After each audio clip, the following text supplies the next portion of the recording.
Kev G weather overview. Very warm day today with lots of clouds, and we've got this rain for overnight into Wednesday. But the main story, I think, over the next 24 to 48 hours is the warm temps. And yes, we're going to definitely have some rain, and it'll move through, and it'll give us about an inch tonight. But then after that, not really much in the way of rain the next 5 to 7 days. Although it's not going to be picture perfect by any stretch of the imagination, but definitely warm today and tomorrow, and I think Thursday too.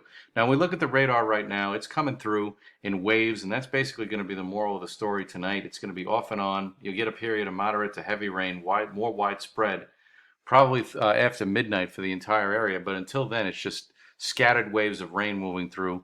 Not a great night to be out there, but at least you don't have to bundle up with temperatures in the 50s. Now, the model is playing it through basically like so.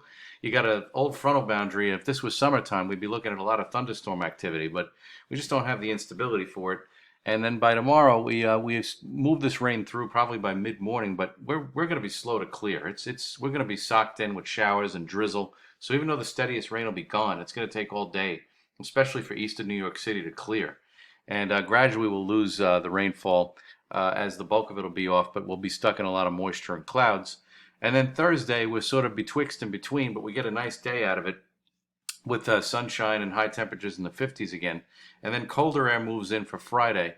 Now, a storm was depicted on the models for the upcoming weekend, but it has since moved that storm off to the south, and a lot of other models agree with this now. So I'm not really expecting much in the way of rain for Saturday, although southern areas like maybe over New Jersey could get into some action. But what's messing up the overall pattern is the fact that we have a blocking high to the north, and we have a storm system that's well east of the northeast coast, and that storm system is not moving anywhere.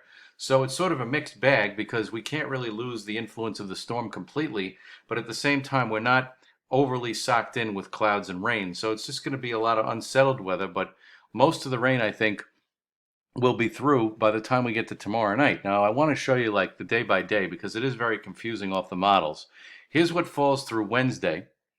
And as you go through, if you go to day 3 here on this map, we barely get anything at all for Friday. And then for Saturday, you can see my point about the areas to the south over New Jersey. This is from Friday night through Saturday night, and this is from the Weather Prediction Center. And they're printing out a little bit of rain for areas of southern New Jersey and Maryland and Delaware, but not much. Here's Sunday. They basically have the entire area dry. And this is out all the way out to Monday.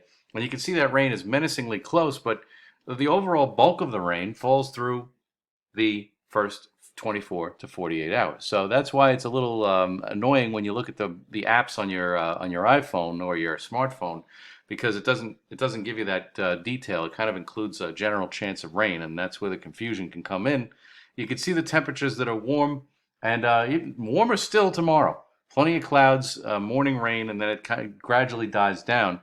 Not bad for Thursday. I think we'll have enough sunshine to give us temperatures in the 50s, and then right around 50 on Friday. And then Saturday, we're flirting with the rain, but most areas stay dry, I think, right now, with a high around 45. The noticeable chill is really the story of the forecast for the weekend at this point, assuming we can keep the rain away. Same thing for Sunday. And then for Monday, it's the same with, well, generally speaking, the temperatures are in the low to mid 40s. So that's basically it as far as the overall rain chances are concerned. It's a good look. It's a good idea to take a look at that Weather Prediction Center page because they give you a day-to-day breakdown of how much liquid precip is going to fall on any given day. So I just thought I would take you through it, and we'll just keep an eye on it over the next few days to see if that rain stays away for the weekend. But right now, after today and tomorrow, I think we should be fairly dry through the next 5 days.